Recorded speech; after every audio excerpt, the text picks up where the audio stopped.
India first communication और आप देख रहे हैं पब्लिक फर्स्ट, सर्वदा भारतीय। उत्तराखंड के अंदर यूसीसी लागू करने के लिए हमने कमेटी का गठन किया था और कमेटी ने सभी स्टेक होल्डरों से बात की है, विभिन्न विभिन्न समुदाय के लोगों से बात की है, सभी के बीच में जाके जनता के सुझाव भी लिए हैं, विधि विशेषज्ञों से भी बात करी है, स्टेक होल्डरों से भी बात करी है। सबसे बात करने के बाद अब उनका ड्राफ्ट लगभग तैयारी पूरी हो चुकी है और जैसे ही हमको ड्राफ्ट मिलेगा हम इसको लागू करने की दिशा में आगे बढ़ेंगे। सर, अब पूरे भारत में भी इसकी चर्चा चल रही है। जब पिछले कुछ दिन में गुजरात में चला तो गुजरात में भी सरकार ने इसको बारे में सोचा था और अब पूरे भारत में के लिए सोच रहे सर। नहीं, ये समान नागरिक संहिता उत्तराखंड के अंदर हमने जब इसको लाए थे तो हमने ये कहा था कि सभी धर्म, सभी पंथ, सभी समुदाय, सबके लिए हम एक समान कानून उत्तराखंड के अंदर लागू करने की दिशा में आगे बढ़ेंगे। हमारी तो अपेक्षा है कि हिंदुस्तान के सभी राज्य इसको लागू करें। नमस्कार, मैं हूं आशुतोष और आप देख रहे हैं पब्लिक फर्स्ट, सर्वदा भारतीय।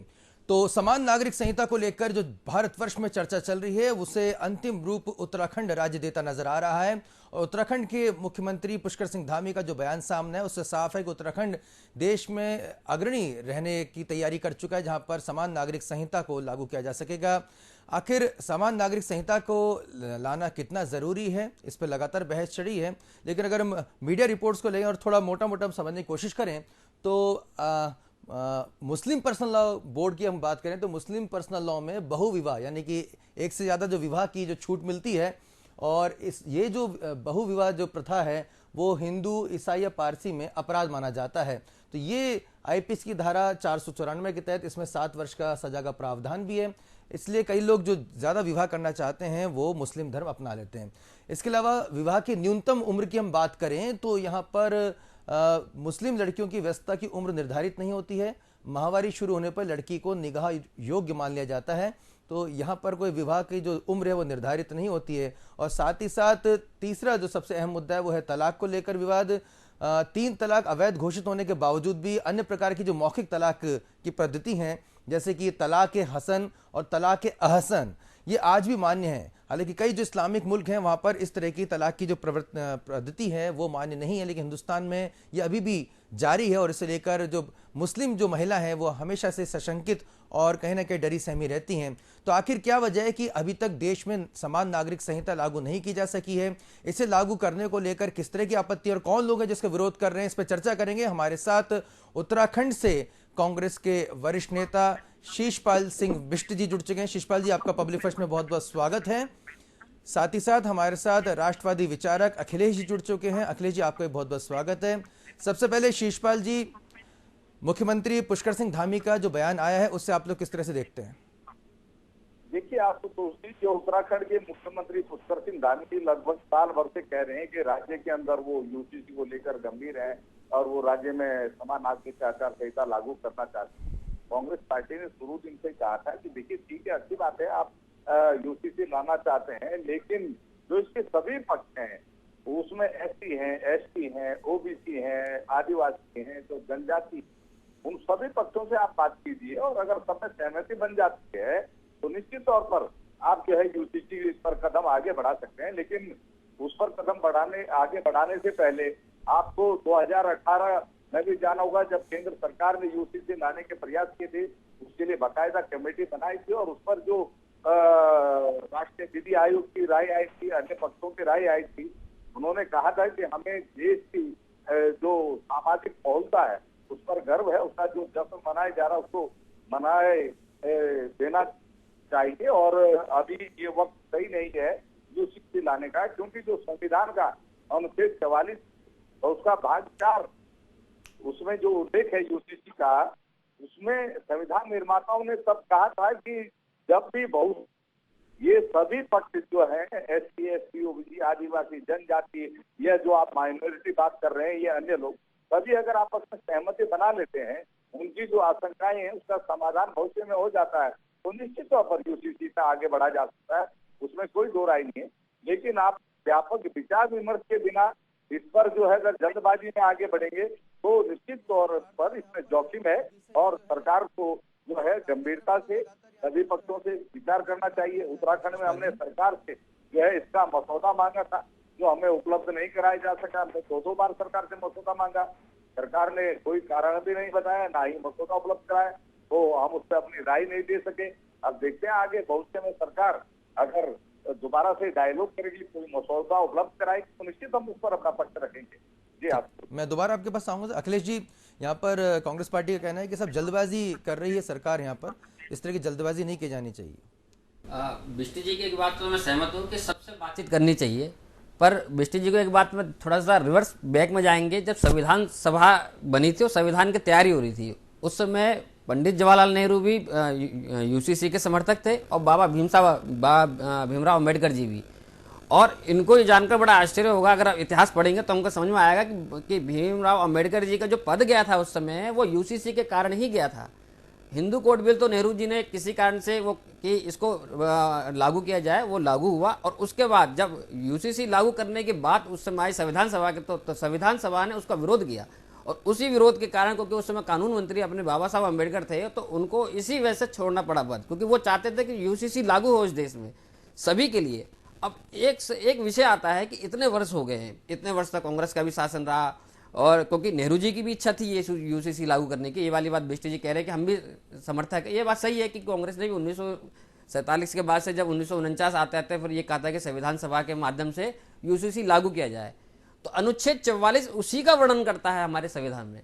अनुच्छेद 44 में स्पष्ट वर्णन था कि इसको लागू करना है भविष्य में, यूनिफॉर्म सिविल कोड भविष्य में लागू करना है। ये अनुच्छेद 44 का सबसे बड़ा उदाहरण था, उसमें दिया वर्णन। लेकिन जब संविधान सभा के द्वारा इसका विरोध हुआ, बाबा साहब अम्बेडकर को जो है अपना कानून मंत्री के पद से फिर छोड़ना पड़ा, सिर्फ यूनिफॉर्म सिविल कोड के कारण। और आज तक हम फिर वही बात दोहरा रहे। अभी बिष्टी जी ने जो एक बात की, मैं उस बात को भी मानता हूं कि इनके पास जो है अभी तक उसका जो मसौदा वो नहीं पहुंचा। पर अगर ये नेट में सर्च करेंगे तो एक गवर्नमेंट ने बकायदा एक वेबसाइट डेवलप करी है, और उसमें सबके पास बकायदा भारत की जनता पब्लिक के पास, मेरे पास भी आया है, वो उनका पर्सनल नंबर मिलेगा तो मैं इनको भेज दूंगा। पूरे भारत में वो सर्कुलेट हो चुका है वो मसौदा, और उसमें भारत की पब्लिक से वो उसकी जानकारी मांगी जा रही है, उससे जानकारी मांगी जा रही है। क्योंकि मेरे पास भी आया है, आप तो मैं तो क्योंकि भोपाल में रहता हूँ, तो ये अगर वो सर्च करेंगे तो शायद उनको जानकारी। मैं आपका सवाल भी पूछूंगा उनसे, लेकिन मैं पूछना चाहूंगा भीष्ट जी एक महत्वपूर्ण सवाल। आप एक तरफ कह रहे हैं कि ये एक जरूरी मसौदा ऐसे लागू किया जाना चाहिए, लेकिन इस पर चर्चा की जाने की जरूरत है। लेकिन आपको नहीं लगता कि जिस मसौदे को लेकर 60 दशक से पहले से जो तैयारी की जा रही है, आपकी पार्टी की सरकार सबसे लंबे समय तक भारतवर्ष पर राज करने वाली पार्टी रही है, तो चर्चा विमर्श अब तक क्यों नहीं किया गया? देखिए, इसके कुछ कारण है। आप सोचिए, आज भी उत्तराखंड की अगर मैं बात करूं तो यहाँ अगर आपको पता होगा कि चक्रौता क्षेत्र में कोई समय पहले एक पिटाई तो कुर्सी पर बैठ के भोजन करने लगा, और लोगों ने कहा हमारी हैसियत से होकर तुम कुर्सी पर बैठ के भोजन करो हमारे सामने। और दूसरा प्रकरण है कि एक मंदिर में जाता है दर्शन के लिए, वहां पर उस पिटाई ही नहीं की जाती, उसको जलाया जाता है। अभी में बड़ी मुश्किल से उसके खाना बच, और अलोड़ा पर एक दलित युवक को इससे मार दिया जाता है कि एक लड़की से प्रेम और शादी करने की हिम्मत। तो आज भी समाज के अंदर वो मौजूद है जिनके कारण जो है संविधान के अंदर विशेष प्रावधान है। और ये इसलिए कहा गया था कि भविष्य में जब सभी पक्ष सहमत हो जाए, ये कारण दूर हो जाए, तो लाया जा सकता है। क्योंकि भारतीय संविधान के अनुच्छेद 44 का उद्देश्य कमजोर समूह के खिलाफ भेदभाव और असमानता दूर करना था। आज तो कारण समान है, अगर वो ना हो तो निश्चित तौर पर, इसीलिए मैं कह रहा हूँ कि आप ये कहना चाह रहे हैं कि पिछले 60-70 साल में, जिसमें सबसे ज्यादा अरसा आप लोग की सरकार रही, आप समाज में भेदभाव दूर नहीं कर पाए, समान नागरिक संहिता लागू करने के जो है तमाम प्रयास में आप असफल हो गए। प्रयास किया कि नहीं किया वो आप बताएंगे, लेकिन क्या इतना लंबा अरसा लगता है कि समाज में इस निष्कर्ष पे पहुंचने के भाई एक देश है तो एक कानून होना चाहिए? नहीं देखिए आशुतोष जी, मैं ये हालिया 6 महीने की घटना है उत्तराखंड में गिना रहा हूँ, और यहाँ बहुमत वाली भारतीय जनता पार्टी की सरकार 6 साल से है, कोई 1-2 दिन से या 1-2 महीने से नहीं। अभी ये घटनाएं हो रही हैं। और 2018 में तो केंद्र सरकार ने प्रयास किया था यूसीसी लाने का, तब जो तत्कालीन कमेटी बनी या नीति आयोग की जो रिपोर्ट आई, जो मैं उस समय आपको उल्लेख कर सकता हूँ, उन्होंने क्यों इसको लागू करने की सलाह नहीं दी? वो भी सारे कारण विद्यमान है। अब 2024 का लोकसभा चुनाव सिर पर है। अब भारतीय जनता पार्टी कुछ तो याद आ रही है, अच्छी बात है, आप चर्चा करवाना चाहते हैं, आप क्योंकि राज्य के सारे की वैतरणी पार करना चाहते हैं, आप लोकसभा में बिल लाने चल रहे हैं, आप लोकसभा में लाइए ना, वहाँ चर्चा हो जाएगी।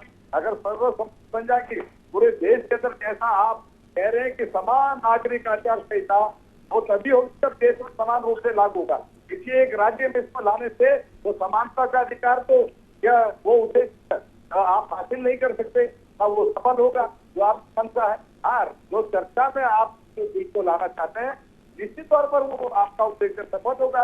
अब वो जनता के ऊपर है, जनता सब कुछ देख रही है, आपकी मनसा को, आपकी कथनी करने का अंतर देखती है कि आपकी प्रचंड बहुमत वाली सरकार केंद्र में 9 साल से है।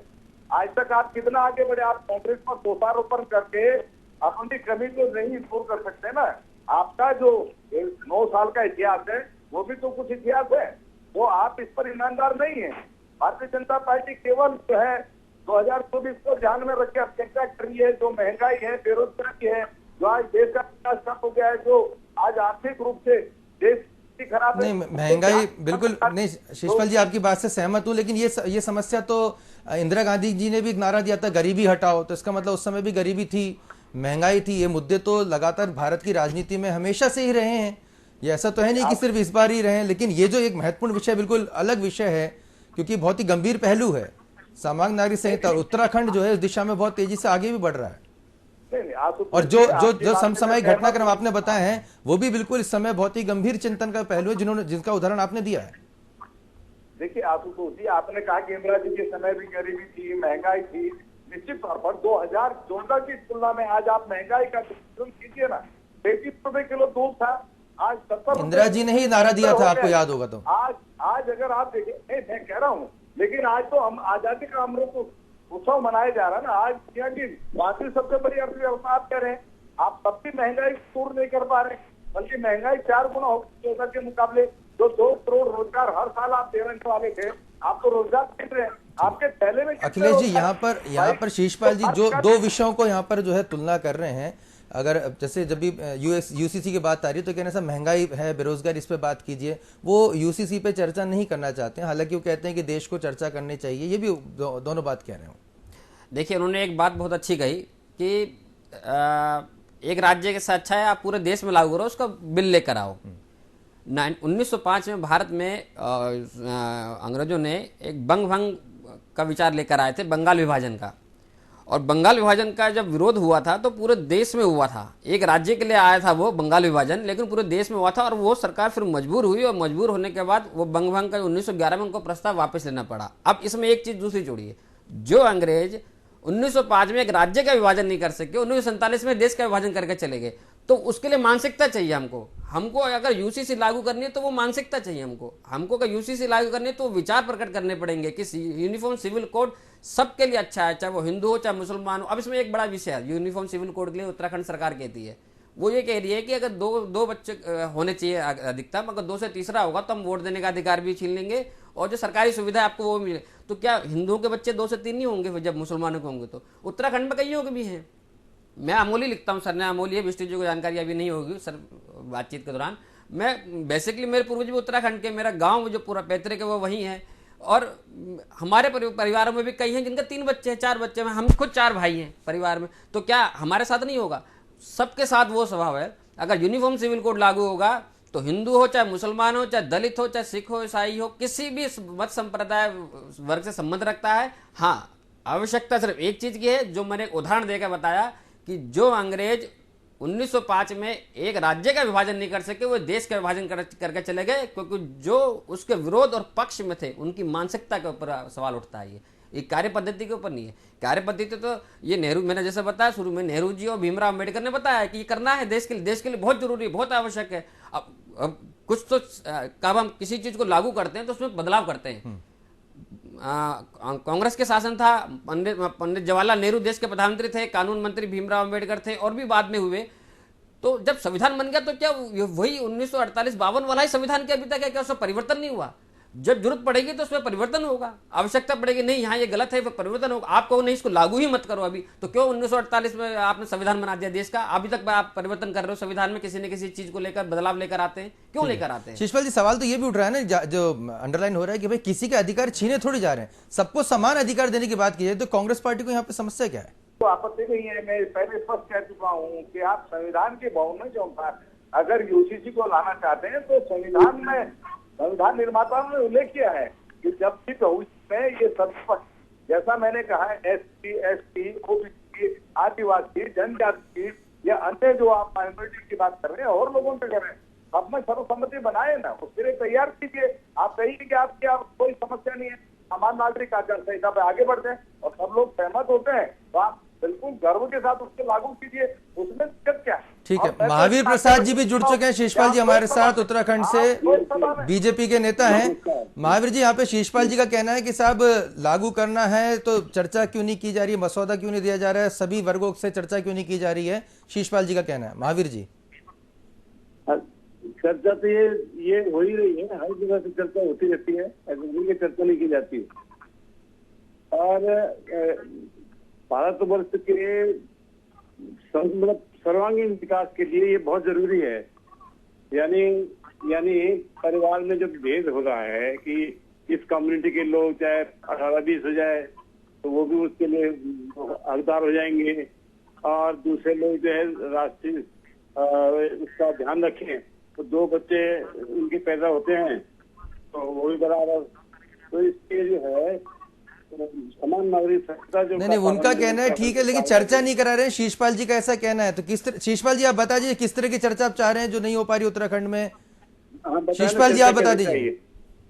देखिए आशुतोष जी, अगर आप कोई बिल ला रहे हैं, अगर आपने उसका मसौदा भी बनाया होगा, आपको जो है मुख्य उत्तराखंड में कांग्रेस पार्टी है, निश्चित तौर पर उसको आप मसौदा उपलब्ध कराना चाहिए था। हमारे आदरणीय प्रदेश अध्यक्ष करण महाराज जी 2 बार वो मसौदा सरकार से मांग चुके हैं। अन्य विपक्षी पार्टियां जो यहाँ है वो भी निश्चित तौर पर मसौदा देखे बिना आपको राय नहीं दे सकती, तो निश्चित तौर पर आपको जो है वो मसौदा विधायकों को उपलब्ध कराना चाहिए, सांसदों को उपलब्ध कराना चाहिए, जो भी चुने हुए प्रतिनिधि और जो राजनीतिक दल है उनको उपलब्ध कराना चाहिए, तभी जो है आपको कोई राय मिलेगी उसमें। अगर आप विपक्ष से सर्वसम्मति चाहते हैं, अगर उससे चाहते हैं कि वो कोई सुझाव दे, अब उत्तराखंड में कहा जा रहा है कि 2 लाख लोगों ने इस पर राय दी, वो 2 लाख लोग कौन है? भारतीय जनता पार्टी के कार्यकर्ता हैं जिन्होंने आपके फॉर्मेट पर आपको सुझाव दे दिए, या उसमें दूसरे दलों के लोग भी हैं?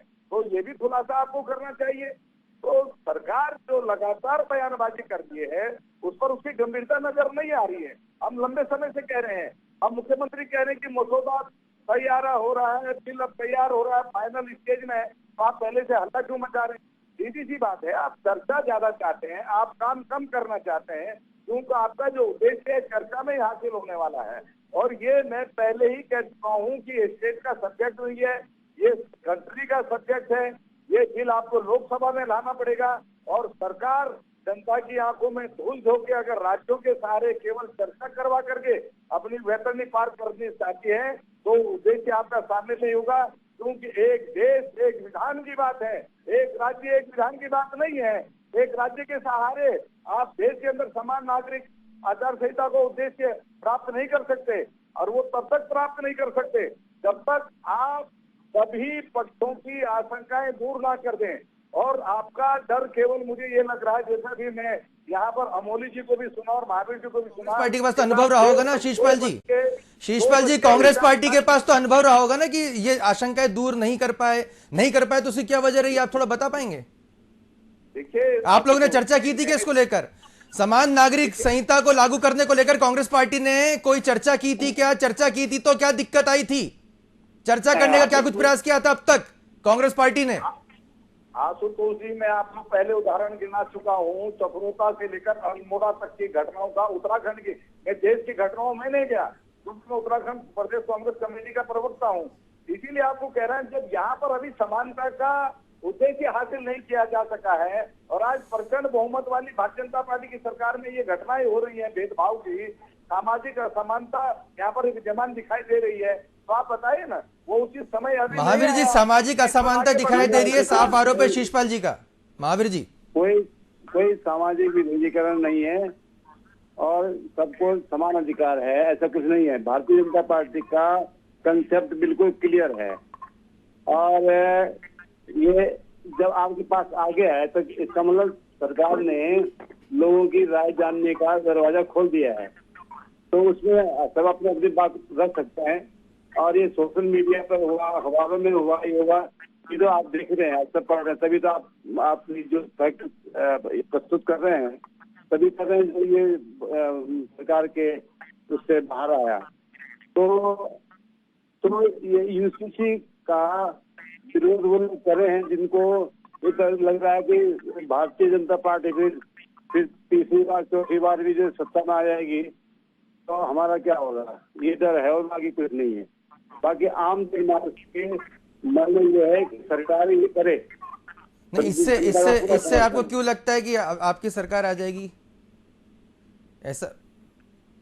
ये ऐसा ना, पूरे जनता के लिए एक सम्यक और एक यूनिफॉर्म नियम आएगा तो सबके साथ कोई किसी के साथ भेदभाव वाली बात नहीं होगी और सबका पार्टिसिपेशन राष्ट्र के निर्माण में रहेगा, तो इसलिए सबका सहयोग भी मिलेगा। ठीक है शिषपाल जी, जिनको विरोध करना है आज विरोध करने के साथ है, विरोध जिंदा कैसे रहेंगे, विरोध तो करेंगे ही ना। जो विरोधी लोग हैं पॉलिटिकली जिंदा रहने के लिए विरोध कर रहे होंगे। ठीक है शिषपाल जी को बोलना देते हैं। जी शिषपाल जी। आज तो जी देखिए, भाजपा के प्रवक्ता ने दबी जुबान स्वीकार कर ही लिया है कि ये ध्रुवीकरण की कोशिश कर रहे हैं, इसीलिए जो इस प्रकार के प्रयास हो रहे हैं, क्योंकि राज्य के अंदर बेरोजगार लगातार सड़कों पर उतर के रोजगार के लिए मांग कर रहे हैं, आंदोलन कर रहे हैं, सरकार उनको लाठी डंडों से पिटवा रही है। बेटी अंकिता भंडारी प्रकरण के बाद राज्य की बेटियां जो अपनी सुरक्षित महसूस कर रही है, आज भी टीआईबी का नाम पूछ रही है। डबल इंजन के नाम पर जो राज्य को ठगने का काम किया, आज तक वो डबल इंजन राज्य की धरती पर नहीं उतरा। लगातार राज्य के बजट में कटौती हो रही, मनरेगा के बजट में 40% की कटौती, जिला प्लान के बजट में 25% की कटौती, उत्तराखंड का एकमात्र स्मार्ट सिटी देहरादून उसके बजट में 500 करोड़ रुपए की कटौती, और जो बेटियों को सहायता मिलती थी 50,000 रुपए की नंदा गोरा योजना उसके बजट में 50% की कटौती, और केंद्रीय सहायता से चलने वाली राज्य की परियोजनाओं में तो बड़ी भारी कटौती कर दी गई है। केंद्र से कह दिया गया है कि 9,000 करोड़ रुपए से जाकर के प्रस्ताव अब केंद्र को नहीं भेजे जा सकेंगे। तो राज्य की जनता इनसे आक्रोशित है। मातृशक्ति सड़कों पर उतरी भी है, राज्य का नौजवान सड़कों पर उतरा हुआ है। अग्निवीर योजना के बाद तो राज्य में जो आशंकाएं हैं कि जो सेना में नौकरी मिलती थी नौजवानों को, उस पर पलिता लगाने का काम इन्होंने किया है, तो ये किस मुंह से जनता के बीच में जाएंगे? इसलिए उनको ऐसे मुद्दों से ध्यान भटकाना है और जो है फिर जनता के बीच जाने का रास्ता ढूंढना है। जी तो अखिलेश जी, भाजपा की चाल अब जनता भली भांति समझ रही है। अखिलेश जी देखिए, यूनिफॉर्म सिविल कोड का अगर भाजपा और कांग्रेस से संबंध होता तो नेहरू जी उसको पहले तो संविधान सभा के सामने लेकर ही नहीं आते। दूसरी बात, जब कोई राज्य होता है तो वो स्वतंत्र निर्णय लेने के लिए कुछ जो है स्वतंत्र होता है, कुछ ऐसे निर्णय होते हैं जैसे अभी के लिए चल रहा है कि पश्चिम बंगाल में रोहिंग्या के लिए आरक्षण का विषय चल रहा है, और पश्चिम बंगाल में इनको शायद जानकारी नहीं होगी, क्योंकि कांग्रेस के प्रवक्ता है तो शायद इनको जानकारी पूरी आ भी चुकी होगी कि 90% से ज्यादा ओबीसी का आरक्षण 90% से ज्यादा वहां हो रहा है पश्चिम बंगाल में। अब एक दूसरा विषय आते हैं कि जब एक राज्य होता है उसके पास अपने स्वतंत्र अधिकार हैं कि हम अपने राज्य के बेहतरी के लिए ये वाले कार्य कर सकते हैं। अब वो कार्य ऐसे हैं कि जो उनके संप्रभुता के लिए, उनके वहाँ के लॉ एंड ऑर्डर के लिए और समान संहिताओं को लेकर जो भी विचार उस समय से संविधान के निर्माण से लेकर बने हैं उनको पूरा करने के लिए हमको जो करना चाहिए वो करते हैं। जैसे पश्चिम बंगाल के ममता बनर्जी को लगा है कि हम इनके लिए कर सकते हैं, रोहिंग्या सरकार के लिए, रोहिंग्या इसके लिए करना है हमको, और क्योंकि ये आगे जाके इनका फायदा होगा, लाभ होगा, तो उन्होंने वो योजना बनाई। अब एक तय है कि जब कोई सरकार, कोई मुख्यमंत्री वहाँ की सरकार जो है कोई ऐसा नियम लेकर आती है जिसमें कोई भी जाति धर्म शामिल नहीं होता है। उदाहरण के लिए यूनिफॉर्म सिविल कोड जो है उसमें किसी जाति और धर्म का विशेष तरह नाम नहीं कि इसमें कांग्रेस, इसमें मुसलमानों को ये लाभ होगा और हिंदुओं को ये लाभ होगा, चाहे आदिवासी हो, चाहे जनजाति समाज का हो, चाहे वनवासी हो, चाहे वो उत्तराखंड के जो है, क्योंकि ऐसा नहीं है कि उत्तराखंड में संपन्न समाज जो पिछड़ा नहीं है। उत्तराखंड के जो गांवों की स्थिति है वो तो बहुत ही विचारणीय स्थिति है, विचारणीय स्थिति बनी हुई है। उसके बाद भी इतना सब होने के बाद सबसे ज्यादा सेना में लोग जो जाते हैं तो उत्तराखंड के प्रत्येक गांव में लोग मिलते हैं। हमारे बहुत सारे जा पाएंगे मोदी जी, अग्निवीर योजना के बाद वो रास्ते बंद हो गए। जी राशि बंद होगी, अगले उसके बाद योजना का राशि बंद होगी, वो अलग विषय होता है। लेकिन आज अगर यूनिफॉर्म सिविल कोड जो सबके लिए लागू होना चाहिए, उसका विरोध क्यों? जो सबके लिए जिसकी योजना स्वयं पंडित जवाहरलाल नेहरू ने करी थी, बाबा भीमराव अम्बेडकर ने उस समय करी थी, उसका विरोध क्यों? वो तो लागू होना चाहिए और आपको सहयोग करना चाहिए। और बात रही कि उसके जो मसौदा है, तो उसके मसौदा के लिए आप तो 5 मिनट बाद 10 मिनट बाद अपना नंबर दीजिए, मैं आपके मोबाइल पे भेज देता हूँ। मसौदा सार्वजनिक है, पूरे जगह उपलब्ध है, मेरे मोबाइल पर भी उपलब्ध है, सभी जगह, और गवर्नमेंट ने उस पर राय मांगी है। और आज जो आप कह रहे हैं ना कि 200 लोगों को, अपने भाजपा कार्यकर्ताओं को, तो उसके बारे में भी आपको जानकारी देता हूं। दिल्ली में रहने वाले उत्तराखंड के लोगों की एक योजना बनी थी, जिसमें कि पूर्व न्यायाधीश भी देसाई थी कोई, वो पूर्व न्यायाधीश, वो भी शामिल हुई थी, सुप्रीम कोर्ट की पूर्व न्यायाधीश वो भी शामिल हुई, और उन्होंने मिलकर एक ऐसी योजना बनाई थी जो यूसीसी के साथ समानांतर, और ऐसी योजना ड्राफ्ट बनाकर उन्होंने उत्तराखंड सरकार को दिया। अब दिल्ली में रहने वाले जो उत्तराखंड के लोग हैं, बहुत सारे, जिन्हें गढ़वाली भी कहते हैं, कुमाऊनी भी हैं, जो दिल्ली में रहने वाले हैं, क्योंकि वो लोग क्या उस चीज को समझ रहे हैं, क्योंकि उनके पूर्वज, उनके पितृक वहां पर है, उनको समझ में आ रहा है कि हम यहाँ रहते हैं तो हमको, हमारे जो रिश्तेदार हैं, जो जुड़े हुए लोग, उनको किस किस समस्या का सामना करना पड़ रहा है। तो उनको, उनके दिमाग में शीशपाल जी को भी सुन लेते हैं। मैं एक सेकंड इसमें कह के, इसमें एक ही चीज है, आप राजनीतिक स्वार्थ के साथ अगर ये विषय आपका विरोध करते हैं, तो उत्तराखंड के साथ, उत्तराखंड की जनता के साथ अन्याय करते हैं, क्योंकि यही एक समय है जो एक राज्य लेकर आगे बढ़ के निर्णय ले रहा है, उसका सहयोग करना चाहिए, समर्थन करना चाहिए। अमोली जी देखिए, आप अव्यवहारिक बात कर रहे हैं। आप कह रहे हैं कि साहब नेट पे मसौदा पड़ा हुआ है। कांग्रेस पार्टी राज्य में मुख्य विपक्ष है। आप ऑफिशियल तौर पर मुख्य विपक्ष को जो है ड्राफ्ट उपलब्ध करवाएंगे, नहीं करवाएंगे? मसौदा उपलब्ध करवाएंगे, नहीं करवाएंगे? सर सार्वजनिक, महावीर जी इसका जवाब आप दीजिए। महावीर जी इसका जवाब आप दीजिए। शीशपाल जी कह रहे हैं ऑफिशियली कुछ कम्युनिकेशन होगी प्रमुख विपक्षी दल से। भारतीय जनता पार्टी लगातार जनता का ध्यान भटकाने के लिए अनर्गल बात कर रही है। आप पहले संविधान में तो देख लीजिए कि आपको राज्य में लाने का अधिकार है कि नहीं है। महावीर जी जवाब दीजिए। लक्षित होता है कि पूरे देश के राज्य के सहारे जब अधिकार होगा तो ये कदम उठा सकती है ही नहीं। और जो जैसे अभी अमोली जी ने भी कहा, और शिवपाल जी के संज्ञान में लाना चाहूंगा कि अन्य बातें बहुत सारी हो सकती हैं। 70-75 साल का जो ये अपना रहा, टेन्योर रहा, उसमें पता नहीं कब क्या हुआ होगा, कब कौन सी चीज की उपेक्षा की होगी, किस चीज का पालन नहीं किया गया होगा, ये वो है। लेकिन अब जो बात विषय है यूसीसी का, उत्तराखंड सिविल कोड का, तो उसमें तो कोई विरोध वाला कोई विषय होना नहीं चाहिए, क्योंकि ये पूरे पहले हम प्रदेश के हिसाब से चल रहे हैं। प्रदेश को ठीक स्थिति में लाने के लिए, प्रदेश के सर्वांगीण विकास के लिए यूसीसी बहुत अच्छा, बल्कि सामाजिक समीकरण भी ठीक करने के लिए ये सब ठीक रहेगा। ठीक है। तो इसका विरोध होने का कोई कारण ऐसा है नहीं। और दूसरे और इंस्टांसेस हम ला रहे हैं तो उनका वो अलग विषय है, उनकी चर्चा के विषय होते हैं। लेकिन इस समय सिर्फ यूसीसी का विषय आपने रखा होगा हेमंत जी ने, तो उसी पे बात रख रहे हैं हम।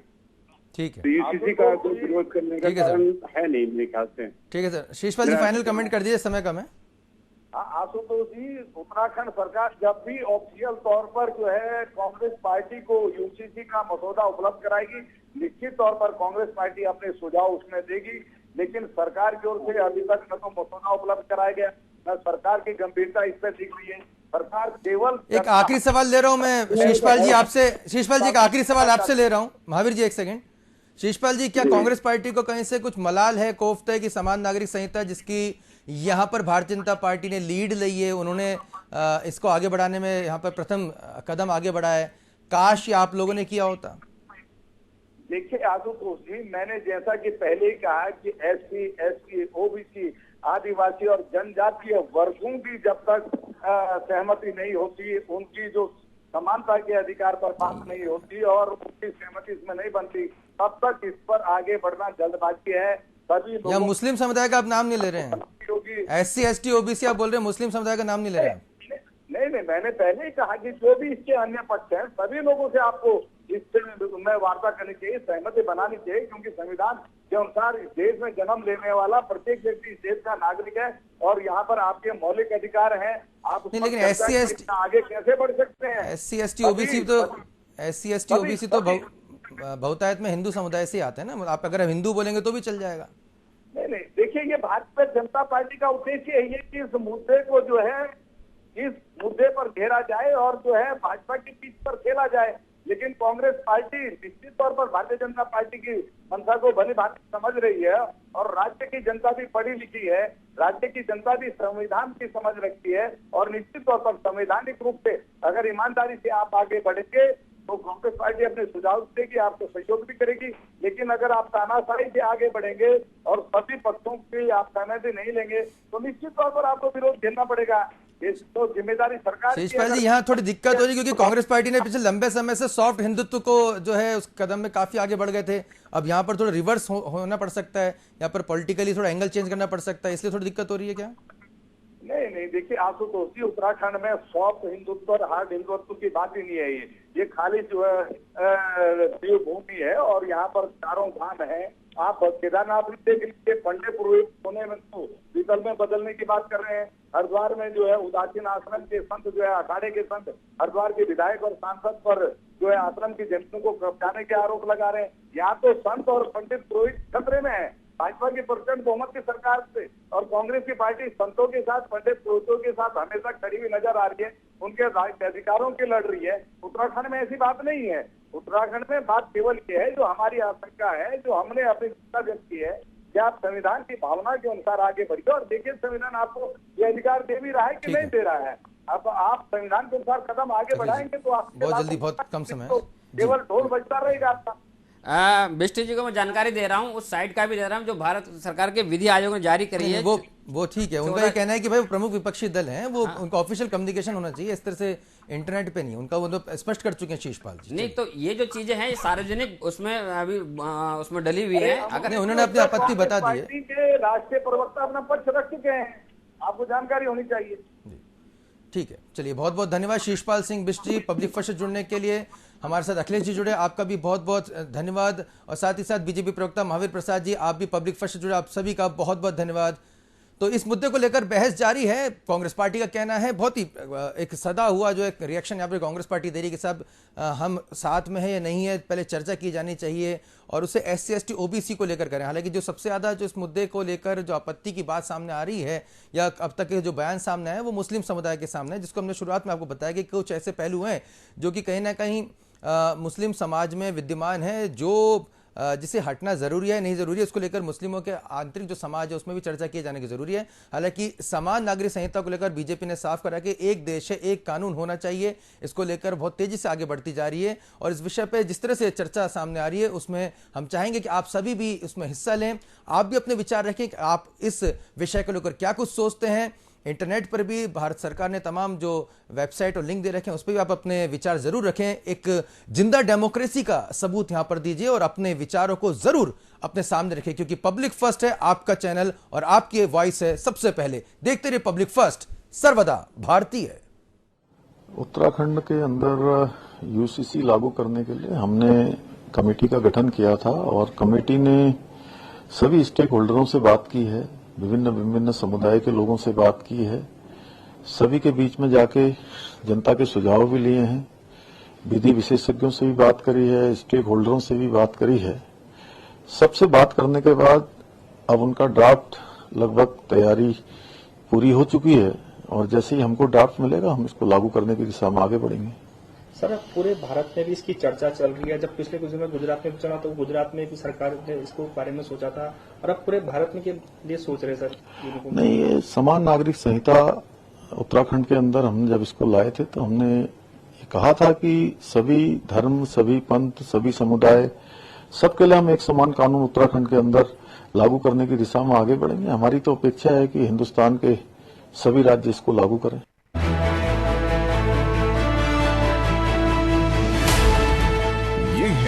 इंडिया फर्स्ट कम्युनिकेशन और आप देख रहे हैं पब्लिक फर्स्ट, सर्वदा भारतीय।